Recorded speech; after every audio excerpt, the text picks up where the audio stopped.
Hi there, and welcome to the garden with Hyundai Power Products. My name's Adrian, and today we're going to look at this HYMT5200X 5-in-1 multi-tool. So I'm going to open the box, lay the contents on the table so you can see exactly what you get. So I've laid everything out on the table so you can see exactly what you get. And as you can see, there's quite a lot of it. So we'll start with the head unit itself. So obviously we have the engine, the upper shaft, and the controls, everything here. Again, there's a handle here which will need to be fitted. We have the toolkit, we're going to need to use that, and we have the user's harness as well. So, okay, moving forwards. We have the trimmer head. Now, this will need a little bit of assembly. As you can see, we have the guard here, and we have the standard bump head. And again, we have the blade as well. There's a different way of fitting this. Okay, so that's everything associated with that part. We have the extension shaft, which is another meter long, so that gives you the extension and longer reach. We have the hedge trimming attachment. This comes with a plastic cover, and this can be used in conjunction with the extension pole as well. Finally, at the front here, we have the trimming attachment. So basically, a little chainsaw on the end of the last head and the associated parts. So we have the bar cover, and the chain. Again, we have the mixing bottle. Now, this is a two-stroke machine, so you're going to need to know how to mix the two-stroke oil. And we do have a separate video on that. And finally, but importantly, we have the user's manual. Now, I do recommend that you read the user's manual thoroughly before use. So the first thing I'm going to do is to fit the handle. So if I go in the toolkit, you'll see there's various tools in here. I'll in fact show you the tools. Spark plug spanner with screwdriver, there is a spanner, and two sizes of Allen key. We want the smaller Allen key, first of all, to undo the 4 bolts in this clamp here. So I'll undo the 4 bolts and bring you back. So with the 4 bolts undone, I can pull the 2 halves apart. So you'll see this consists of 2 halves and this rubber bracket. So I'll just pull that out. Now you'll notice that there's a spike in the bottom. When we put it back together, we need to make sure the spike goes in the hole in the rubber part, and this rubber part will wrap around the shaft. Now, with that said, you'll see that there are 2 holes. The taller, longer-armed sort of people would probably want to line this up with a lower hole, and the shorter people, such as myself, probably use the upper hole. So what I'm going to do is just lay that rubber roughly in place. Now I'm going to pass this pin through the hole in the rubber into place there. Just locate the hole. There we are. It's in the hole there. I'll just stand that back up. And then, of course, I can just place the handle back on and then go around and tighten up the 4 screws. So I'll just get 4 started first of all, and then I'll tighten them up. Okay, so as you can see, that's the lower handle all in place. So with the handle fitted, all the lower tools connect into the end here in exactly the same way. We'll come back to that shortly, so let's deal with the controls of the engine and starting. So we have the on-off switch here. Forwards is the stop position, backwards for start. Okay, 2-part throttle. So if I went to pull the throttle, it won't pull. I need to push down the rear lever to enable the throttle. That stops you accidentally starting the machine. Okay. So that's the trigger mechanism for the accelerator and the start-stop button. So if you've looked at the other video, you'll see exactly how to mix the 2-stroke mixture of your fuel. So again, this is a 40-to-1 mix, and the other video will be very useful if you've never done that before. So first of all, we would fill it with fuel, not too high, perhaps to the sort of this level, just below the filler neck. So here we have the recoil, fairly straightforward. Here we have the choke. So to start it, we need the choke in the up position. Once it's started, we can then push the choke down. So that's the choke lever there. Up for choke, down once the engine has started. And the final thing, I'll just tip the machine over and show you where the primer bulb is. So the primer bulb is here. If we had fuel in the tank, you'd be able to see the normal red colored fuel coming up into the primer bulb. So we need to push that several times to prime the machine. So when you can see it's pretty much full of fuel and you can hear it flowing back to tank, that'll be the engine fully primed and ready to go. So our procedure would be switch on, first of all, on the switch at the front here, put the choke on, prime until we know we've got the flow of fuel, and then we can simply start it on the recoil. Once the engine is started, we can rev it just a little bit. If it stalls out, we can go through the procedure again. But once it's started, we can turn the choke off. Once it's warmed up, we can rev it fully and we're ready for use. To stop the machine, let go of the throttle, let it settle back to idle for a few seconds, and then switch off on the on-off switch. So I'm just taking the extension pole here just to show you how these fasten together. Now, all of the tools come with this little black protective cover. So when you finish using them, don't throw these away, but plug them back on when you finish with the machine, and that'll keep any dirt out of the end of your fittings. So I'll take that off, put it safe. So you'll see this little plastic lug, that faces down into a slot in the end. So I'm going to loosen the knob off, place the machine in, or the tool in. Now you'll see here, let me just pull out a little bit, this red line. Now this red line will be in exactly the right place. So when you push it in, you'll see the red line come up to the end of there. You know you're fully inserted. Once you're there, tighten up the knob, and that's the simple quick release connection. To remove it, undo the knob again, pull the tool back out, and remember to put the cover back on.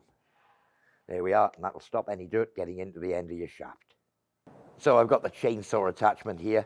As you can imagine, well, it's a pruner basically, but again, it's got the plastic cover, fits in exactly the same way, up to the red line, exactly the same. So all the tools follow that exact method. Okay, so we're going to look at the trimmer head next. Obviously, this comes with a guard to protect you, and there are 2 screws pre-fitted in the guard. So I'm just going to unscrew those, and the guard, very simple to fit. Place the lower tool on top there, just start those 2 screws. So I'll get that one started. I think I've got it there. Get the second one started. Okay, that started them off. And again, I can go back in my toolkit, get the larger of the 2 Allen keys this time, and tighten up those 2 screws. So don't be tempted to leave this step out. Make sure you put the guard in position. That's the guard fitted. So next I'm going to move on to showing you how to fit the brush cutter. Now you'll see on here that it's got a yellow sticker over the hole, the hole in the center. And it does say that excessive vibration will occur if the blade's not mounted correctly or centrally on the drive shaft. So it's very important to get this mounted centrally. So I'll show you exactly how to do that. So to undo the nylock nut, we need to fix the shaft of the machine, or that goes into this little gearbox here. And you'll see this hole on the side, and there's a corresponding hole on the adapter ring inside. So I may need to just turn it around, and you'll see, there we go, I'm in the adapter ring. So now, left-handed thread, so that's off with the nut. That's off with the little bump ring. Okay, now we must leave this spacer on, or this drive connector. So we leave that on. Now I'm just going to take my little blade here, remove the sticker. What I tend to do is put the writing on the blade facing up. So we need to make sure that that's fitting exactly on there, not loose in any way. So with that done, where's my little spacer? We then take this washer here, and we want the hollow side facing the blade. Then on with a little ring, and then anti-clockwise, we need to tighten up the nut. So what I'll do is just find that hole again to lock the shaft. Remember, it's a left-hand thread. I'm using the box spanner that was provided. So I'm just going to remove this blade now. Again, anti-clockwise would be tightening up, and clockwise to loosen, because it's a left-handed thread. So what I tend to do now is to put that washer back on, and then, still holding the shaft, screw the bump head on again. Let's just get it started square. Where are we? There we are. There we are. Hold it solidly, spin it on, And that's how we fitted the bump head for grass trimming. And again, to remove the bump head, just remember it's the opposite way that you'd normally think. So to tighten this, I turn clockwise to undo it. There we are. But you need both of these rings when you fit the bump head. If you don't put them on, you're going to have trouble getting it off again.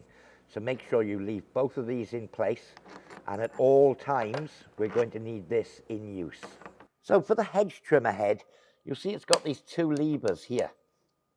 So what we can do is actually lock the head at an angle. So if I lift that up, push the two levers, as you can see, I can fix it at that angle. If I squeeze the levers together, I can fix it at that angle, or I can have it straight on. In fact, it'll go at any graduation from about there all the way to straight, and even beyond straight in the other direction, right round that way at 90 degrees. So it's pretty universal as to how the head can be adjusted. Other than that, there's no further assembly. Always keep the plastic cover on it when it's not in use. It'll prevent any damage to the blades. So, as I described, squeeze the triggers, freeze it up, and then it locks off. I'll squeeze them again and put it back right round into its storage position. So that's the hedge trimmer head. So, the pruner head. Okay, so there's a little nut on here, conventional thread. I'm using the spanner that came with the kit. No left-handed threads this time. I'll remove the nut and just remove the plastic cover. Okay, now this gives us access to be able to fit the chain and the bar. So if I look at this chain bar, and as you can imagine, the top of it, where it says Hyundai here, the top would be the top. So the cutting face would be the underside. So you'll see a little symbol here. And if you look at the tooth, the black section teeth, you'll see the short section on the front, and let me just get more pointy, the short section on the front and the wide section to the rear on the top of the chain. So that would be the correct way round. So if I just flip that chain over the wrong way, now if I look at a black link, you'll see the wide section is at the front and the narrow section at the back. So that's not correct.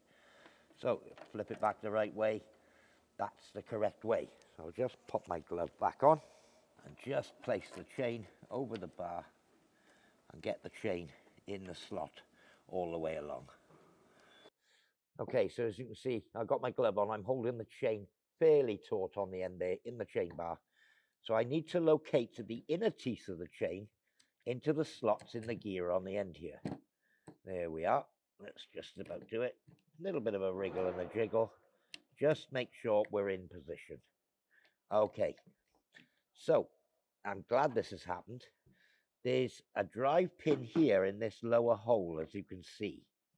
Now this is the adjustment pin, and it's too close this way to allow me to push back to get it in the hole. So I'm just going to remove that bar, but just show you the adjuster. So the chain tensioner is done with this screw on the end. So if I bring it a few mil further forward, as you can see, that just came here towards the end. I should now be able to get it on. It would be very simple just to make it look easy, but these things are meant to be helpful. So again, I think we're all right this time. So put the chain in the slot on the end. Shouldn't need any force for this. It should just drop in. And there we are. That's the chain in its base position. The pin is now in the hole. That's far enough back. The chain is in the gear here, and we're still in the groove all the way round. So the next thing for me to do is to put the cover back on again. It should just drop on there over the top. And that just captivates everything temporarily. So I'll just do up that nut, but I'm not going to do this nut up tight. I'm going to nip it down too, but I'm not going to do it up tight. So at some point here, oops, I'll feel resistance, maybe back a little bit. That still allows the blade to move up and down, as you can see there, but we're way too slack. The chain's coming right out of the groove. We don't want that. So I'm going to need to adjust it to bring the bar out to tension the chain. So if I flip it over on this face, this is the point where I can now get my screwdriver on the adjuster and give it a couple of turns. Now it'll turn freely for a short period.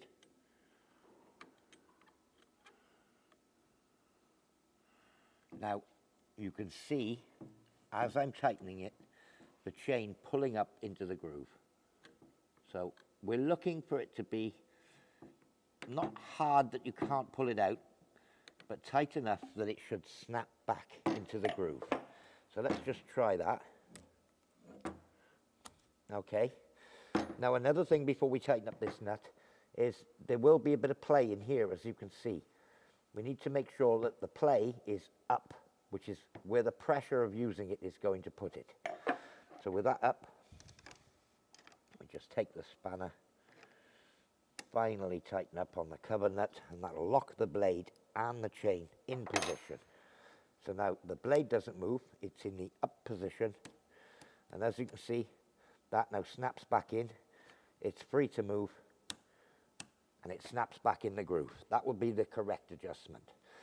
Now, one point of note here, when you first start using this, the strain or the chain will stretch initially over the first minutes and times that you use it.